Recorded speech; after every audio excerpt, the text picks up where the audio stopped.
오늘 저는 여러분과 함께 야훼를 대적하는 일들이라는 제목으로 말씀을 나누겠습니다. 하나님을 슬프게 하고도 복을 받을 수 없을진데 하물며 하나님을 대적하는 삶을 살고야 하나님께로부터 복을 기대할 수는 절대로 없을 것입니다. 그런데도 불구하고 사람들은 의식적으로나 혹은 무의식적으로 하나님을 대적하는 삶을 태연하게 살아가고 있습니다. 외면으로 볼 때는 참으로 하나님을 잘 믿는 사람 같은데 실상은 그렇지 못할 때가 너무 많습니다. 저는 오늘 하나님을 대적하는 삶이 어떠한 것인가를 여러분에게 확실히 말씀해 드리므로 여러분께서 혹시 모르는 사이에 하나님을 대적하는 삶을 살았으면 회개하고 돌이키는 운동이 오늘 일어나게 되시기를 간절히 바랍니다. 그러면 하나님을 대적하는 삶이 무엇일까요? 첫째로 10계명 중에 4계명을 어길 때 이는 하나님을 대적하는 일이 되고 마는 것입니다. 10계명 중 4계명은 하나님과 인간과의 관계를 규정한 명령입니다. 이 계명들을 어길 때는 하나님과의 관계의 단절을 선언하는 것이 되고 마는 것입니다. 나는 하나님과 아무 관계도 맺지 않겠습니다. 나는 하나님을 대적합니다. 이 선전포고가 되는 것입니다. 여러분, 이 10계명 중에 4계명은 내 앞에 다른 신을 두지 말라고 했습니다. 결혼한 남자가 자기 아내를 보고 당신은 나 이외에 다른 남자하고 교제하지 마세요. 그건 당연한 일인 것입니다. 만일 그 아내가 자기 남편을 떠나서 다른 남자와 비밀히 교제한다면 그 남편은 그것을 발견하고 난 다음 그 여자하고 살기를 원할 사람은 아무도 없을 것입니다. 성경에도 간음한 영고 이외에는 아내를 버리지 마라. 다른 남자하고 간음한 여자는 버려도 좋다고 그렇게 말하고 있습니다. 그러면 여러분, 다른 신을 섬기는 것은 영적인 간음입니다. 하나님을 우리가 오직 한 분 섬기지 하나님 이외에 다른 신을 섬기는 것은 영적인 간음을 행하는 것으로 하나님께 반드시 버림을 받습니다. 그 행동은 하나님을 대적하는 행동이 되고 마는 것입니다. 그 다음 우상에 절하지 말라고 성경은 말하고 있는 것입니다. 하나님은 우상을 미워합니다. 하나님이 친히 택한 이스라엘 백성들조차도 가나안 땅에 데려와서 복을 주신 이후에 그들이 바알과 아세라산을 섬기자 그들을 더럽게 여겨서 아수르와 바빌론의 포로가 되어 잡혀가도록 허락해버리고 이스라엘의 강토를 황폐케 해버린 것입니다. 제가 10수년 동안 일본에 가서 복음을 전도해도 좀처럼 일본 사람들이 회개를 잘하지 않고 이미 예수를 믿는 사람도 그 가슴 속에 성령의 불이 좀처럼 떨어지지 않습니다. 그저 냉랭하게 예수를 믿습니다. 그러나 요번에 가서 제가 비로소 발견했습니다. 14년 동안 댕겨도 몰랐는데 그 사실은 뭐냐면 일본의 모든 가정에 불단이 있다는 것입니다. 그렇기 때문에 일본의 예수를 믿는 사람도 집에 불단은 그대로 가지고 있어요. 심지어는 일본에 있는 목사들까지라도 집에는 불단을 그대로 가지고 있어요. 그래서 큐슈에 있는 우리 선교사인 김일 목사님이 예수를 믿으면 집안에 있는 모든 우상재단을 무너뜨려야 된다고 그렇게 해서 우상을 무너뜨리자 일본 목사들이 들고 일어나서 일본 문화를 파괴하는 이 한국 목사는 내가 쫓아야 된다고 그렇게까지 대적을 했습니다. 그러니 일본 교회가 될 택이 없습니다.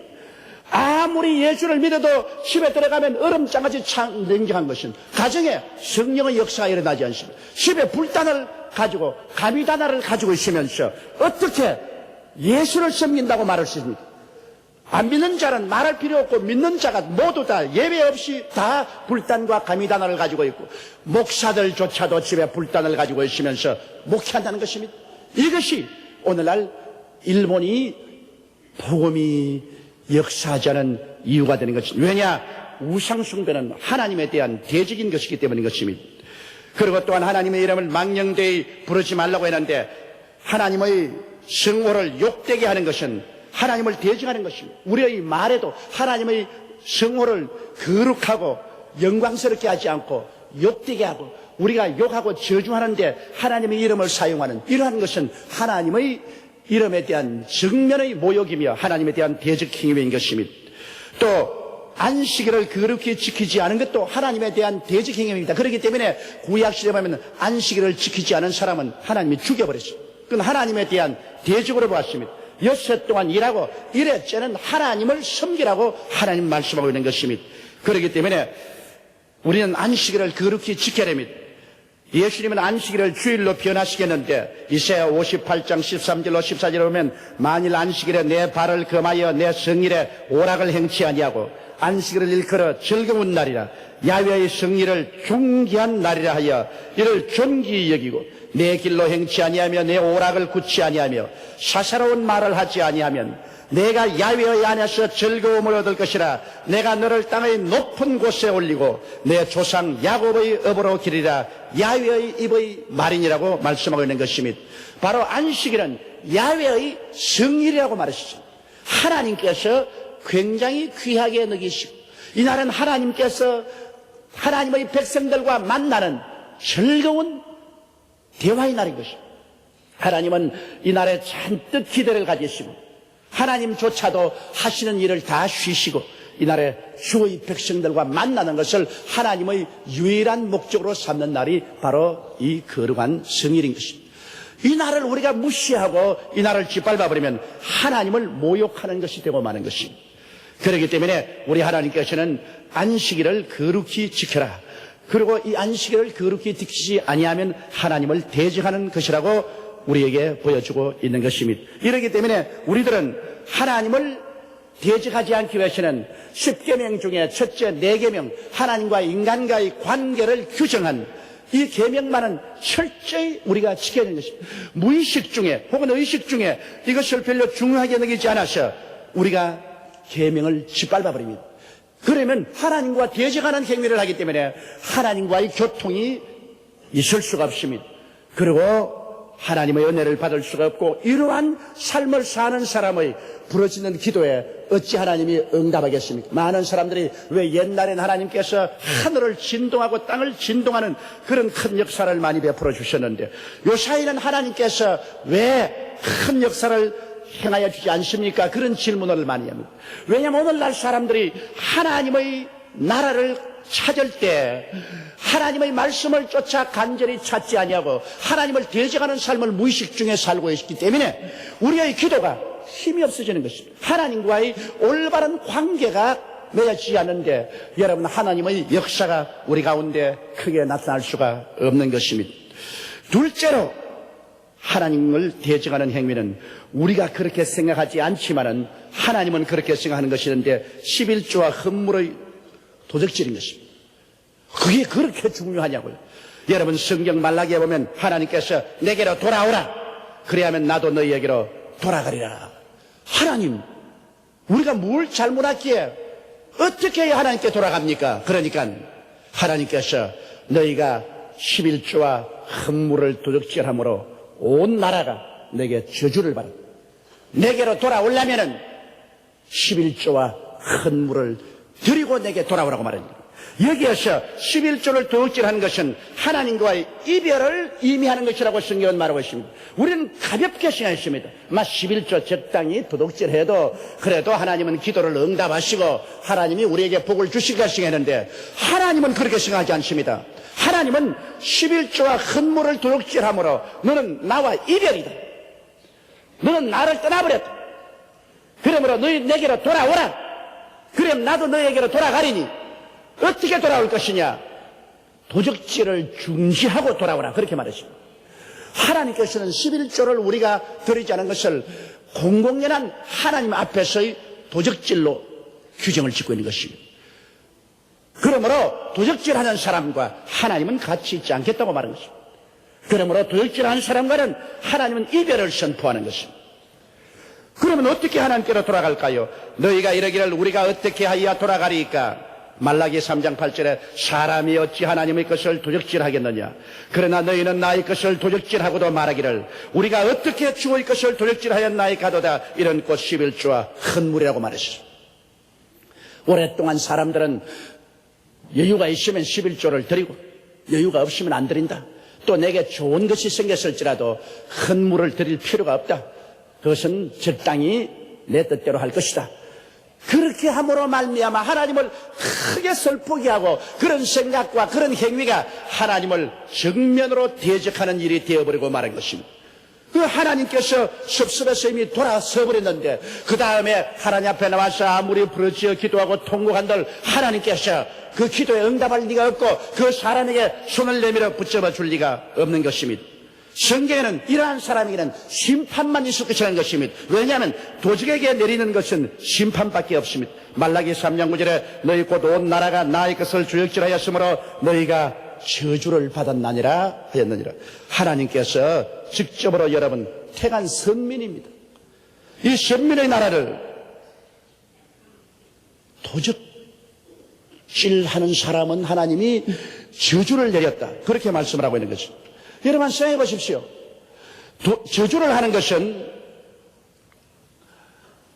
하나님께서 미워하는 사람이나 저주를 하지 하나님이 사랑하는 사람을 절대로 저주하지 않습니다. 성경에 보면 일반 죄인도 주님께서 저주하지 아니하고 성도들은 절대로 저주하지 않습니다. 그런데 하나님께서 너희 온 나라가 저주를 받았다는 것은 11조와 헌물을 도둑질할 때는 하나님을 대적하는 것이요 도적이기 때문에 하나님께서는 아예 저주해버린다고 말했어요. 그래서 너희 온 나라가 저주를 받았다. 야, 이거 대단히 무서운 일입니다. 우리의 생각과는 너무나 하나님은 심각하게 말씀하고 계시는 것입니다. 그러면 우리가 회개하고 11조와 헌물을 드리고 하나님께 나아가면 하나님이 어떻게 하겠다고 했습니까? 하나님은 이러한 사람들에게 특별한 복을 명하셨은 것입니다. 말라기 3장 10절로 12절에 보면 만군의 야훼가 이르노라 너희의 온전한 11조를 창고에 들여 나의 집에 양식이 있게 하고 그것으로 나를 시험하여 내가 하늘 문을 열고 너희에게 복을 쌓을 곳이 없도록 붙지 아니하나 보라 만군의 야훼가 이르노라 내가 너희를 위하여 황충을 금하여 너희 토지 소산을 멸하지 않게 하며 너희 밭에 포도나무의 과실로 기한 전에 떨어지지 않게 하리니 너희 땅이 아름다워지므로 열방이 너희를 복되다 하리라 만군의 야훼의 말이니라. 이것은 농경사회에서는 곡식을 지을 때 곡식이 끝까지 열매를 잘 맺게 해주겠다는 것입니다. 산업사회에서는 우리가 만드는 물건을 잘 만들어지고 잘 팔리게 해주심으로 온 세상 사람들이 다 우리를 보고 복되다고 칭찬할 것이라 그렇게 말했습니다. 그러면 반드시 반론이 나옵니다. 일본같이 예수를 믿는 사람이 전 국민의 1%도 잘 안 되는 나라. 다시 말하면 일본에 예수 믿는 사람 수가 50만도 안 되는데 일본은 세계 경제 대국으로서 얼마나 잘 사느냐. 일본 나라는 11조를 안 들여도 잘 사는데 무슨 그런 잔소리냐. 그런 말 한 사람이 있습니다. 그러나 요번에 제가 일본 가서 일본 목사님들하고 인원하는 가운데 일본 목사님들이 크게 가슴을 치고 애통하는 것을 발견했습니다. 그건 뭐냐면 오늘날 일본 은행이 얼마나 빚을 지느냐. 일본 돈으로 60조엔 한국 돈으로 약 462조의 빚을 지고 있습니다. 일본의 은행이 일본 사람들이 땅값이 높아졌을 때 이것을 은행에 담보로 놓고 돈을 끄집어내어서 미국에 가서 혹은 유럽에 가서 집과 골프장과 여러 부동산을 샀습니다. 그러다가 그 부동산 값이 형편없이 떨어짐으로 말미암아 전부 미국이나 구라파에서 부동산 산 것을 다 값싸게 반값으로나 혹은 헐값으로 포기해버리고 돌아오므로 은행이 지금 빚을 진 것이 60조엔 무려 462조나 되며 일본 국가가 지금 빚을 진 그 빚을 일본 국민 한 사람 한 사람에게 나누면 어린아이가 응아하고 태어날 때부터 시작해서 7,700만 원의 빚을 지고 태어나는 것입니다.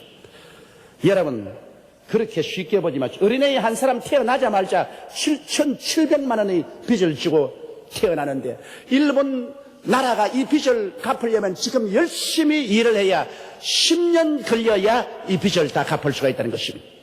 그동안에 잘 벌었다고 흥청망청 세계를 다니면 좋아했는데 11조 하나님이 계산해서 복리에 복리까지 계산해가지고 자 내놓아라. 그러니까 한꺼번에 다 내놓고 말았습니다. 은행도 빈껍데기가 되어버리고 국가도 이 막대한 빚을 짊어지고 일본 국민 전체가 무거운 빚더미 속에 들어앉으시. 그래서 일본에 일어난 이 오늘날 어려운 경제적인 현실이 쉽게 해결될 기미가 없습니다. 이러기 때문에 일본 목사들이 저와 함께 모여서 기도회를 갈 때 탄식을 합니다. 우리 일본이 교만해졌다. 일본이 하나님을 믿지 아니하고 하나님을 찾지 아니하므로 하나님께서 일본에게 안 바친 11조를 다 계산해서 청산에 가버렸었다. 이제 이 빚을 일본 힘으로 갚기는 너무나 벅차다. 일본은 지금 오히려 국민들이 월급을 깎는 형태가 되었다. 월급이 올라가는 것이 아니라 오히려 월급을 깎는 형태가 되었다.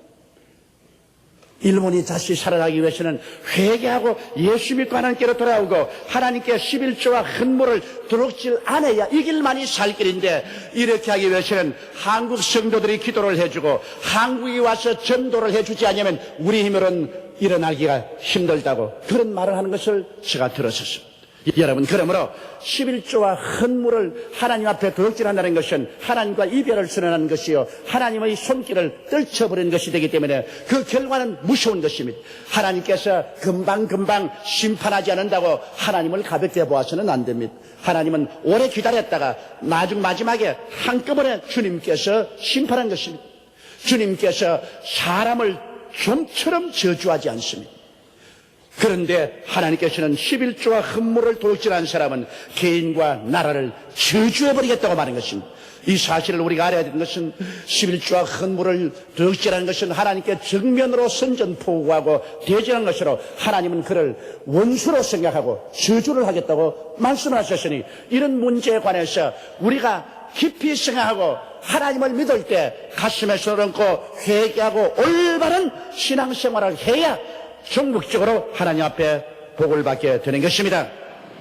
셋째로 또 우리가 하나님을 대적하게 되는 것은 우리가 무슨 말로 주를 대적하였나이까, 그렇게 백성들이 말을 했는데, 이 말로 가지고서 하나님을 대적하게 될 때가 있습니다. 말을 잘해야 돼요.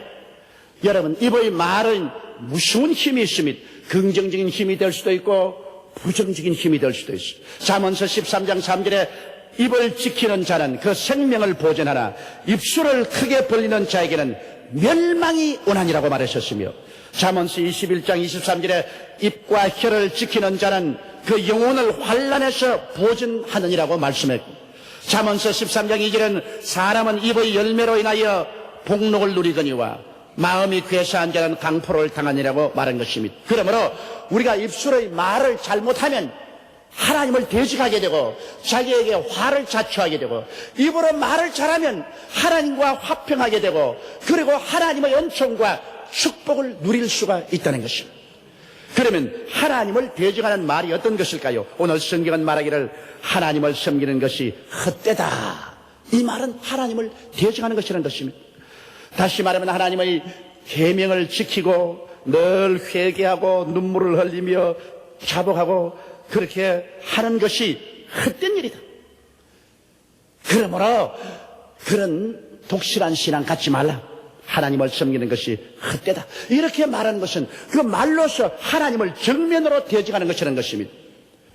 이러기 때문에 하나님 섬기는 것이 헛되다, 예수 믿는 것이 헛되다, 이런 말은 정면으로 하나님을 대적하는 말인 것입니다. 그리고 또 현실적 세상 삶에서는 교만하고 자기 자랑도 하고 해야 복을 받는다. 그저 교만해야지. 요사이는 자기 선전 시대니까 자기 선전하고 자기 자랑하고 우쭐대고 이렇게 해야 남도 알아주고 복을 받는다. 그리고 악을 행해야 창성하지 의롭게 사는 것은 손해가 난다. 어떻게 이 세상에 의롭게만 사느냐. 그러므로 그저 수단끝 악을 행해야 된다. 그래야 잘 살지. 의롭게 사는 것은 손해난다. 그런 바보짓 하지 마라.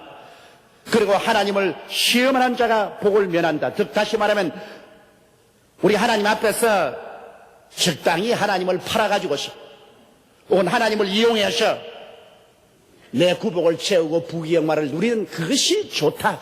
예수를 믿더라도 지독히 하나님 중심으로 믿지 말고 그저 하나님 팔아가지고서 돈도 벌고 명예도 얻고 부귀도 얻고 영화도 얻어야 된다. 하나님을 이용하라.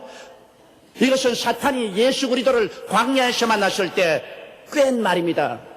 이 돌들로 변하여 떡덩이가 되어서 먹게 하라. 네가 하나님 아들이요 하나님 권능이 거들랑 수단과 방법을 가리지 않고 구복을 취하라. 수단과 방법 가릴 게 있나? 하나님 능력이 여기서 너 구복만 취하면 될 것 아니야. 그 다음에는 높은 뼈중탑 위에 올라가서 밑에 있는 수많은 군중들이 예배 왔을 때 여기에서 뛰어내려라. 하나님의 능력을 이용해서 네가 뛰어내려서 발이 돌에 부딪히지 않고 사풀이 내리면은 온 사람들이 너를 추앙할 것이 아니냐, 너를 따라갈 것이 아니냐. 그러므로 하나님 이용해가지고서 너희 명예를 얻어라, 영화를 얻어라. 그리고 하나님 이름 이용해서 마귀에게 전하더라도 권력을 얻어라. 이러한 것이 사탄의 시험인 것입니다. 이게 바로 하나님을 시험하는 것입니다. 예수님께서 내 하나님을 시험치 말라고 했었습니다. 말로서 여러분 이런 말을 할 때 하나님께 대한 대적인 것입니다. 예수 믿어도 헛것이다. 까짓것 이 세상에 적당하게 둥글둥글하게 세상적으로 사는 것이 좋다. 뭘 이 세상에 의롭게 살고 진실하게 살 것이냐.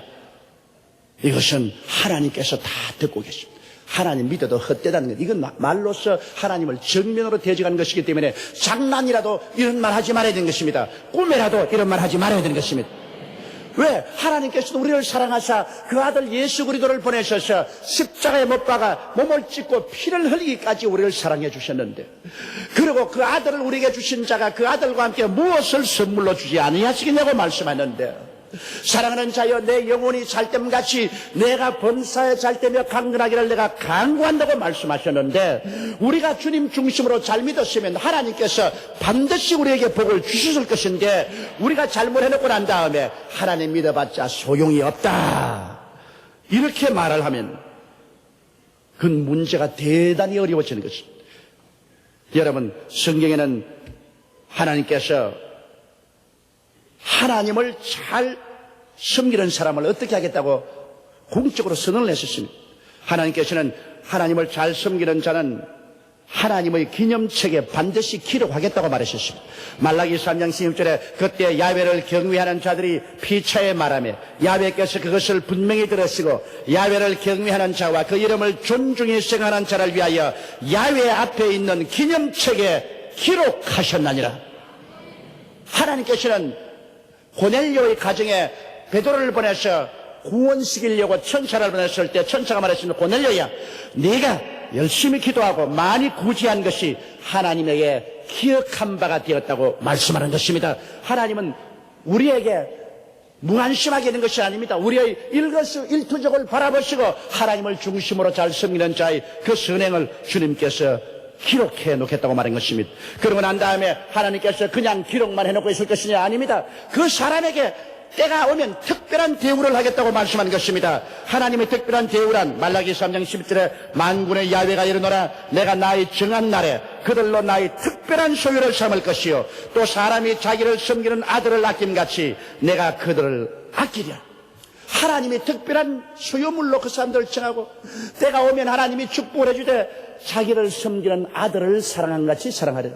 여러분, 아들이 많아도 부모를 잘 섬기는 아들을 사랑하지 부모를 잘 섬기지 않은 아들을 덜 사랑할 것입니다. 하나님도 같아요. 하나님을 잘 섬기는 사람은 자기가 우리를 사랑하시되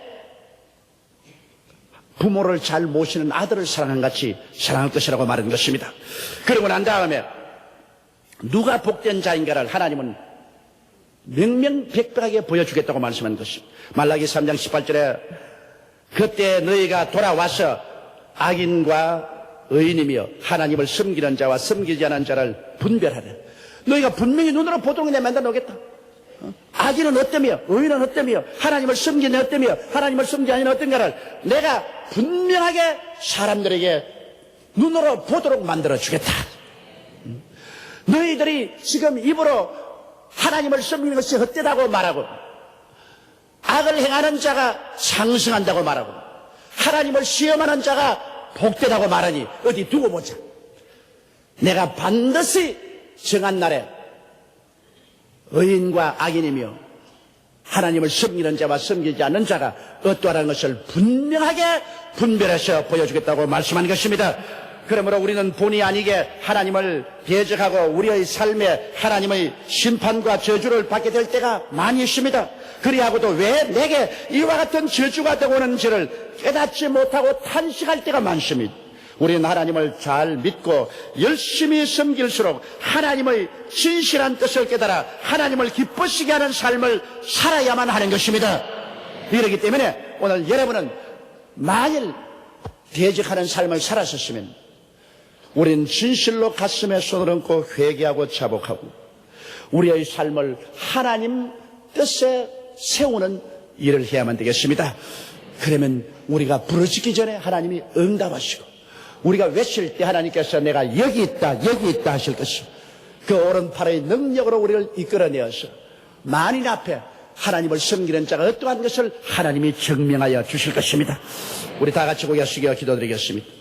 전능하시고 거룩하신 하나님 우리 아버지요, 우리가 하나님을 섬긴다고 하면서도 10계명 중 하나님과 우리의 관계된 넷째 계명을 다 짓밟을 때가 많고 하나님을 대적하는 행동인 11조와 헌물을 우리 마음대로 쓰고도 하나님이 왜 내게 복을 안 주냐고 불평할 때가 많고 우리의 말로서 입술의 말로서 믿어봤자 별 수 없다, 악을 행하는 것이 좋다, 교만한 자가 복되다, 하나님을 시험하고 사는 것이 좋다 이렇게 말하면서 하나님을 대적하는 일들이 종종 있습니다. 하나님 아버지여, 사소한 일로서 우리는 생각했는데 하나님 앞에서 이것이 너무나 중대한 일로서 하나님은 취급하시고 이것은 하나님에 대한 정면 도전으로 생각합니다. 하나님 아버지여, 이러한 죄들을 다 회개할 수 있도록 가르쳐 주시옵시고 성령으로 우리 마음이 깨어지게 도와주시옵시고 회개하고 자복하고 하나님 앞에 올바르게 설 수 있도록 은총과 사랑으로 도와주시옵소서. 우리 주 예수님 이름으로 기도드리옵나이다. 아멘.